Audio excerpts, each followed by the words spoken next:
وصلوات الله وسلامه على أشرف الأنبياء والمرسلين وعلى آله وأصحابه أجمعين. قال الله تعالى في كلامه القديم: وإنك لتهدي إلى صراط مستقيم. وقال تعالى في مقام آخر: وجوه يومئذ ناظرة إلى ربها ناظرة. وقال نبينا صلى الله عليه وسلم: من رآني في المنام فقد رآني. وقال تعالى في عظمة نبينا صلى الله عليه وسلم: إن الله وملائكته يصلون على النبي يا أيها الذين آمنوا صلوا عليه وسلموا تسليما. اللهم صل على سيدنا محمد وعلى آله وصحبه أفضل صلواتك وعدد معلوماتك وبارك وسلم. السلام علیکم ورحمۃ اللہ وبرکاتہ. وعلیکم السلام. اللہ تبارک و تعالیٰ کا جتنا شکر ادا کیا جائے کم ہے کہ پروردگار نے ہمارے آقا و مولا رحمت للعالمین صلی اللہ علیہ وسلم کی یاد اور آپ کے ذکر کی محفل میں ہمیں جمع ہونے کی توفیق عطا فرمائی. معزز حاضرین، میں نے خطبے میں 2 آیتیں اور 1 حدیث پاک تلاوت کی ہے. آج انشاءاللہ تعالی ہم آپ کے گوشے گزار ہمارے آقا رحمت للعالمین صلی اللہ علیہ وسلم کے من جملہ فضائل و کمالات میں سے ایک عظیم آپ کی جو فضیلت ہے، در حقیقت وہ امت کے لیے نعمت ہے، اور وہ ہے پیارے نبی صلی اللہ علیہ وسلم کا دیدار. حاضرین، نبی پاک رحمت للعالمین صلی اللہ علیہ وسلم کا جلوہ دیکھنا ظاہر حیات میں یا آپ کے وصال کے بعد، دونوں بھی حق ہے اور 100% حق ہے. وہ حضرات سب سے بڑی فضیلت والے ہیں اس دنیا میں جن کو پیارے نبی صلی اللہ علیہ وسلم کی صحبت بابرکت اور نبی پاک صلی اللہ علیہ وسلم کا دیدار نصیب ہوا. اور ان کے حق میں حبیب پاک صلی اللہ علیہ وسلم نے یہ ارشاد فرما دیا کہ میرے صحابہ اگر آدھا ساع جو خیرات کریں، ان کے بعد والے احد پہاڑ کے برابر بھی سونا خیرات کریں، تو اس خیرات کی فضیلت و ثواب کو نہیں پہنچ سکتے، اگرچہ کہ ان کے خیرات کی مقدار زیادہ ہے، لیکن وہ اس فضیلت کو نہیں پہنچ سکتے جو میرے صحبت یافتہ حضرات نے اللہ کی راہ میں خرچ کیا ہے. اور وہ آدھا ساع ہے. آدھا ساع کا مطلب ہوتا ہے تقریباً 1.25 کلو کی مقدار میں کوئی چیز اللہ کی راہ میں خرچ کرنا. اب ہم غور کر سکتے ہیں نبی پاک رحمت للعالمین صلی اللہ علیہ وسلم کی صحبت بابرکت اور آپ کو ظاہری حیات میں بیداری میں دیکھنا، یہ اتنی بڑی فضیلت ہے کہ ان شخصیات کے برابر کوئی نہیں ہو سکتے. حاضرین، ویسے انسان دنیا میں بہت ساری چیزیں دیکھتا ہے اور دیکھنے کو بہت پسند بھی کرتا ہے. اللہ تبارک و تعالیٰ نے ہماری جسم میں جو نعمتیں عطا فرمائی، ان نعمتوں میں ایک بڑی نعمت آنکھ ہے. اور یہ آنکھ 2 طرح کی ہوتی ہے، ایک ہے سر کی آنکھ اور ایک ہے دل کی آنکھ. سر کی آنکھ سے جو دیکھا جاتا ہے اسے بصر کہتے ہیں یا بصارت کہتے ہیں، اور دل کی آنکھ سے جو دیکھا جاتا ہے اور وہ نظر جو ہوتی ہے اسے بصیرت کہتے ہیں. اور اسی کو احادیث پاک میں فراست کے نام سے بھی یاد کیا گیا. تو حاضرین کرام، نبی پاک صلی اللہ علیہ وسلم کا جلوہ دیکھنا، چاہے وہ بصارت سے ہو یا بصیرت سے، جو بھی دیکھتے ہیں ان کو 2 جہاں کی سب سے بڑی نعمت حاصل ہو جاتی ہے. اور یہ آنکھوں میں جو روشنی ہے، یہ روشنی ہماری آنکھوں میں اسی لیے دی گئی ہے کہ مسلمان یا تو حقیقت میں اپنے آقا و مولا صلی اللہ علیہ وسلم کو دیکھیں یا پھر خواب میں کم از کم دیکھیں. اور حبیب پاک صلی اللہ علیہ وسلم کا جلوہ دیکھنا، چاہے وہ حقیقت میں ہو یا خواب میں، چاہے وہ نبی پاک صلی اللہ علیہ وسلم کی حیات طیبہ میں جیسے صحابہ نے دیکھا ویسے ہو یا بعد میں، ہر صورت میں اس سے بڑھ کر ہماری زندگی کا کوئی اور مقصد نہیں، اور اسی مقصد میں اگر ہم ناکام ہیں یا غافل ہیں تو پھر ہم سے زیادہ محروم کوئی اور نہیں۔ حاضرین کرام، آج ہم دنیا میں لوگوں کو دیکھتے ہیں کہ کوئی بہترین مناظر دیکھ کر خوش ہوتا ہے اور لوگوں کو اس کی دعوت دیتا ہے، اور دنیا میں بے شمار ایسی چیزیں بنائی گئی ہیں جس کو دنیا کے عجائب میں شامل کیا گیا ہے۔ 7 عجائب ہیں، 8 عجائب ہیں، یا عجائب کے سوا بھی بہت ساری چیزیں ہیں۔ ان کو دیکھنے کے لیے تمنا رہ جاتی ہے اور آدمی اپنا پیسہ خرچ کرتا ہے، وقت نکالتا ہے، سفر کی مشقت برداشت کرتا ہے۔ زندگی میں ایک مرتبہ تو کوئی ایسی عظیم چیز دیکھنے کی لوگوں کو خواہش ہوتی ہے۔ اگر ہم بڑوں سے لے کر بچوں سے بھی پوچھیں آپ کو دیکھنے کی کیا خواہش ہے تو کہیں گے میں امریکہ دیکھنا چاہتا ہوں، میں جاپان جانا چاہتا ہوں، مجھے آسٹریلیا کی سیر کرنے کی خواہش ہے، اور دبئی کا وہ بڑا برج دیکھنا چاہتا ہوں، ہندوستان میں ہے تو تاج محل دیکھنے کی خواہش ہے، لال قلعہ دیکھنے کی خواہش ہے۔ اور ہفتہ واری طور پر بعض لوگ تو اپنی زندگی کا مقصد بنا لیے ہیں کہ وہ ہفتے کے آخری دن میں جب چھٹی ملتی ہے کہیں نہ کہیں سیر و تفریح کو نکل جاتے ہیں۔ اسی کو ہم نے اپنی زندگی کا مقصد سمجھ لیا ہے، لیکن اگر غور کیا جائے تو ہمیں پتا چلے گا کہ ستاروں کے آگے جہاں اور بھی ہے۔ ہم جس جہاں میں رہتے ہیں وہ ایک زمین ہے، اور ہم جن چیزوں کو دیکھنا چاہتے ہیں وہ بندوں نے بنائی ہے، لیکن ہماری خواہش یہ ہونی چاہیے کہ ہم وہ بے مثال شاہکار دیکھیں جس کو رب نے بنایا ہے۔ خالق کائنات نے اپنے محبوب رحمت للعالمین صلی اللہ علیہ وسلم کو ایسا بنایا کہ دنیا میں آپ جیسا نہ کوئی آیا ہے نہ کوئی آ سکتا ہے۔ تو کیوں نہ ہماری خواہش یہ ہو کہ ہم اس محسن کائنات کو دیکھیں کہ جن کے تصدق میں آج ہم سانس لے رہے ہیں، جن کے صدقے میں آج ہم مسلمان کہلاتے ہیں، جن کی وجہ سے ہم کو قرآن ملا، رب کا عرفان ملا اور آخرت کی نجات ملی۔ اسی ایمان اور نبی پاک صلی اللہ علیہ وسلم کی بدولت قبر و حشر میں بھی کامیابی ملنے والی ہے۔ اتنی بڑی نعمتوں کے اور نعمتوں سے سرفراز فرمانے والے آقا دو جہاں رحمت للعالمین صلی اللہ علیہ وسلم کو دیکھنے کی خواہش نہ ہو تو حاضرین پھر ہمارے جینے کا کوئی مقصد نہیں، ہماری زندگی کا کوئی فائدہ نہیں۔ آج ماں باپ اپنے بچوں کو ابھارتے اور انہیں کسی اچھے کام کی ترغیب دیتے ہیں، لیکن ترغیب یہ دینا چاہیے کہ بیٹا تمہاری زندگی اس وقت کامیاب ہوگی جب تم نبی پاک صلی اللہ علیہ وسلم کو دیکھ لو۔ یہ اہم بنیادی چند باتیں تھی، مقدمے کے طور پر، ابتدائیہ کے طور پر ہم نے آپ کے گوشے گزار کی۔ اب ہم چلتے ہیں ان آیات کریمہ کی طرف جو ہم نے ابتدا میں پڑھی ہے۔ حاضرین کرام، حضور پاک صلی اللہ علیہ وسلم کی شان ہدایت کو بیان کرتے ہوئے اللہ تبارک و تعالیٰ نے فرمایا وَإِنَّكَ لَتَهْدِي إِلَى صِرَاطٍ مُسْتَقِيمٍ، کہ نبی صلی اللہ علیہ وسلم بے شک آپ ہی ضرور لوگوں کو سیدھے راستے تک پہنچاتے ہیں۔ ہدایت پاک صلی اللہ علیہ وسلم دنیا میں جس کو جو ہدایت ملی وہ ہدایت سرکار دو عالم صلی اللہ علیہ وسلم کی بدولت ہے۔ اگر ہم حقیقت بیان کریں تو جملہ انبیاء کرام کو بھی جو نبوت و رسالت کی ہدایت ملی وہ بھی حضور پاک صلی اللہ علیہ وسلم کی بدولت ہے۔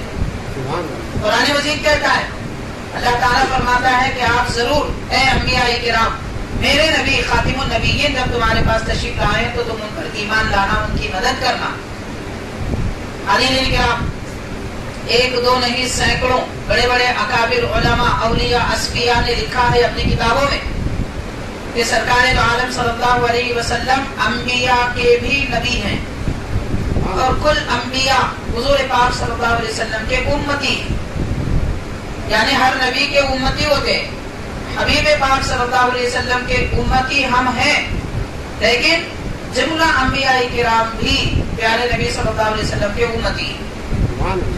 حاضرین کرام، یہ ہدایت پیارے آقا صلی اللہ علیہ وسلم جو اس امت کو عطا فرماتے ہیں، وہ ہدایت کسی امت کے لیے خاص نہیں ہے، اور وہ ہدایت صرف سرکار کے زمانے تک خاص نہیں ہے، اور وہ ہدایت حضور پاک صلی اللہ علیہ وسلم کی حیات کے لیے خاص نہیں ہے، بلکہ پیارے آقا صلی اللہ علیہ وسلم کی ہدایت کا فیضان زمین سے آسمان تک، مشرق سے مغرب تک اتنا پھیلا ہوا ہے کہ اس کی کوئی انتہا نہیں ہے۔ نہ صرف صحابہ کرام 1,24,000 صحابہ کرام حضور سے راست ہدایت پائے، آج بھی نبی پاک صلی اللہ علیہ وسلم اپنی امت کی ہدایت فرماتے ہیں، اور ویسے ہی ہدایت فرماتے ہیں جیسے صحابہ کرام کے دور میں پیارے آقا صلی اللہ علیہ وسلم صحابہ کرام کی ہدایت فرماتے تھے۔ حاضرین کرام، یہ آیت پاک کا ایک مفہوم ہے، اور دوسری حدیث پاک، حدیث شریف میں آتا ہے سرکار دو عالم صلی اللہ علیہ وسلم نے فرمایا کہ جس نے مجھے دیکھا اس نے حق کو دیکھا، من رآنی فی المنام، جس نے مجھے خواب میں دیکھا، فقد رآنی فی الیقظۃ، گویا کہ اس نے مجھے حقیقت میں بیداری میں دیکھ لیا۔ تو یہ دو احادیث پاک ہیں، ایک میں بتایا جا رہا ہے کہ سرکار کو دیکھنا، رب کو دیکھنا ہے، اور دوسرے میں بتایا جا رہا ہے کہ حضور پاک صلی اللہ علیہ وسلم کا جلوہ اگر کسی کو خواب میں بھی نظر آئے وہ ویسا ہی ہے جیسا کہ بیداری میں کوئی دیکھتا ہے۔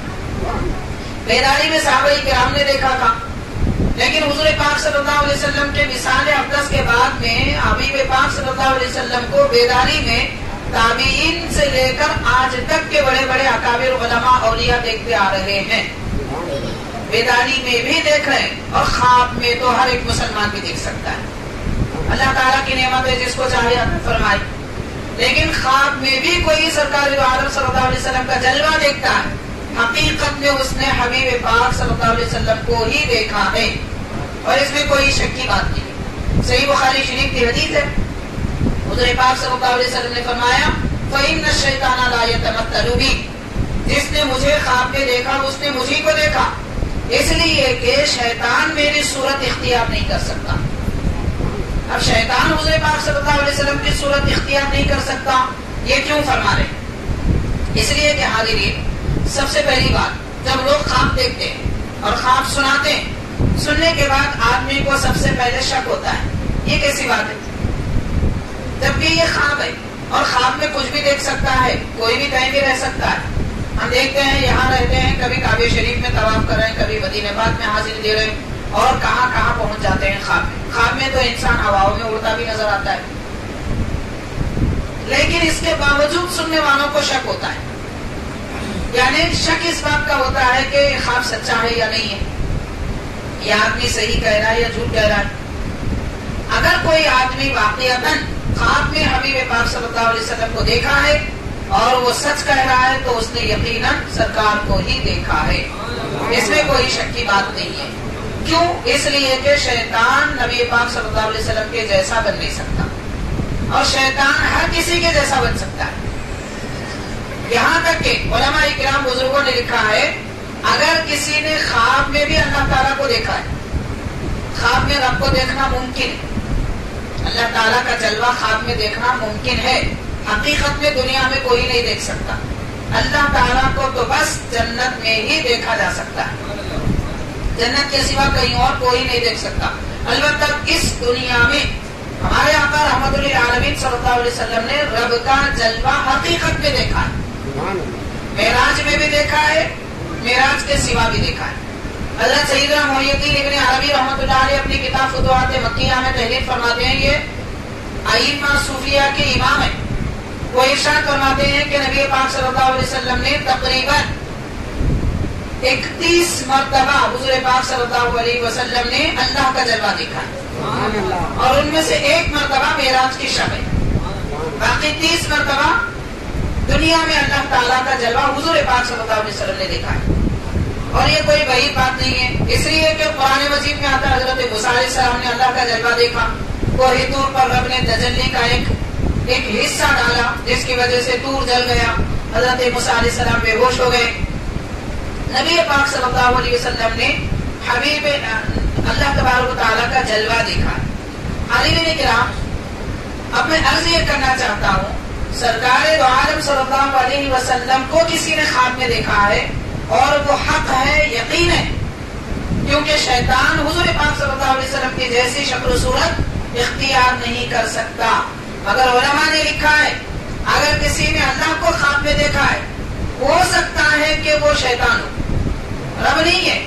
رب کو تو دیکھا ہی نہیں ہے مگر شیطان ویسی صورت یعنی ویسا دھوکہ دے سکتا ہے. اللہ کی جیسی صورت تو شیطان بنا نہیں سکتا. مگر چونکہ کسی نے رب کو دیکھا ہی نہیں ہے تو خواب میں دیکھنے والا کیسے یقین کرے گا اور کیسے اسے اس بات کا یقین دلایا جائے گا کہ اس نے جو دیکھا ہے وہ رب کو ہی دیکھا ہے. ہو سکتا ہے کہ شیطان بھی ویسا کوئی دھوکے کا معاملہ کرے، ممکن ہے. لیکن نبی پاک صلی اللہ علیہ وسلم کے شکل و صورت میں خواب میں بھی شیطان نہیں آ سکتا.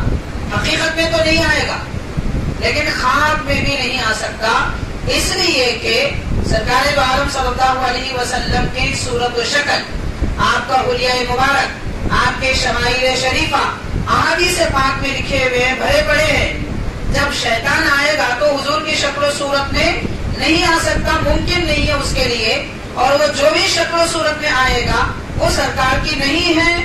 یہ ان لوگوں کو معلوم ہے جو حدیثوں میں پڑھتے ہیں کہ حضور پاک صلی اللہ علیہ وسلم کا حلیہ مبارک کیا ہے، شکل مبارک کیسی ہے، ناک شریف کیسی ہے، بھویں مبارک کیسے ہے، بال مبارک کیسے ہے، اور ہونٹ لبے مبارک کیسے ہے، سینہ اقدس کیسا ہے، آپ کا قد کتنا بلند ہے، اور آپ کے جسم مبارک کی جلد کی رنگت کیسی ہے، ساری چیزیں لکھی دی. تو یہ سب کچھ جب لکھا ہوا ہے تو جو بھی شکل میں شیطان آئے گا وہ کوئی اور ہوگی، لیکن حضور پاک صلی اللہ علیہ وسلم نہیں ہو سکتے.